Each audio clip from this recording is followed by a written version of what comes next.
What's up, y'all?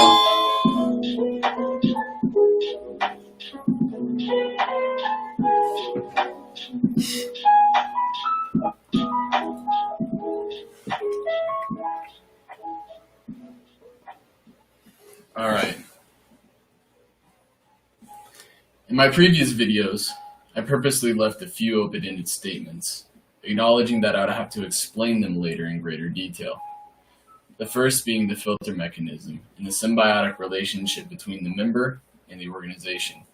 The steps laid out by Project Phi in the members area are universal and achievable to anyone at any starting position. Once Project Phi begins propagating gardens to prime members who have learned basic gardening principles, members will understandably make beginner mistakes.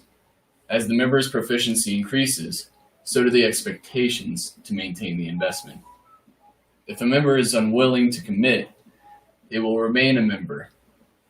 Project Phi will refrain from rendering individualized services for that member. Not every horse led to water will drink, no matter how thirsty. Certain people need to save themselves before anyone else can effectively help. In a previous video, I mentioned the vacuum effect and that it creates countless niches for all kinds of programs and hosts a macrocosm of skilled tradespeople and professionals to build an economy, essential for building a new society. Some of these programs include apprenticeships, education, and youth groups to get our kids the future on the right track while they have the luxury of being a kid. Other programs involve hosting social events like seed crops or crop shares, meetings, workshops, seminars to weave the social fabric of the community, as well as the three main phases that I discussed in a previous video. I'll drop a link in the description. After the Project Phi establishes the three main phases, we'll set out to create global fixtures and installments that unify and support the foundation for a holistic Kaizen Utopia, a global nation embedded within nature and independence. Project Phi and the Phi Society are two interdependent entities. Project Phi has no power over the people, nor the society it creates. Project Phi is a tool of creation amid a state of natural law. Civil law is a system of beliefs and societal predispositions.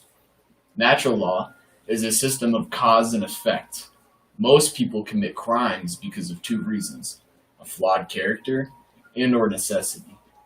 Project Phi has filter mechanisms in place to test for these deficiencies in integrity.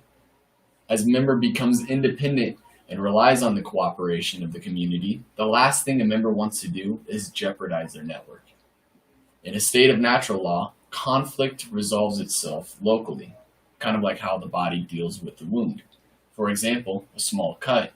The whole body doesn't react to the injury, just the local body tissues and cells. In events that conflict resolution fails, permeating problems into the community, the affected may have an interest in public mediation. In natural law, the point of governance is self-preservation.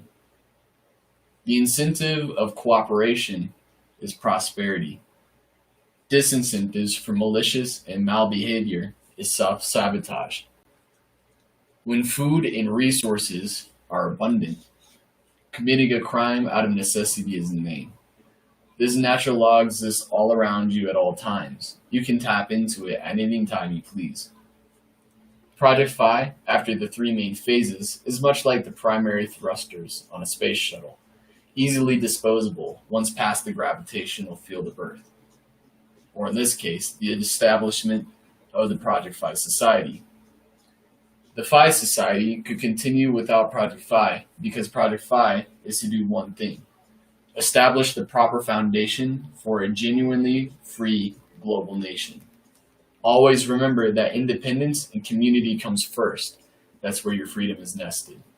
I'd like to see you guys at the Project Phi Patreon, and check out the projectphi.org. That's our website. We also have Facebook, Twitter, the whole suite of social media, so get up on that. I'll see you on the next video, guys. Bye-bye.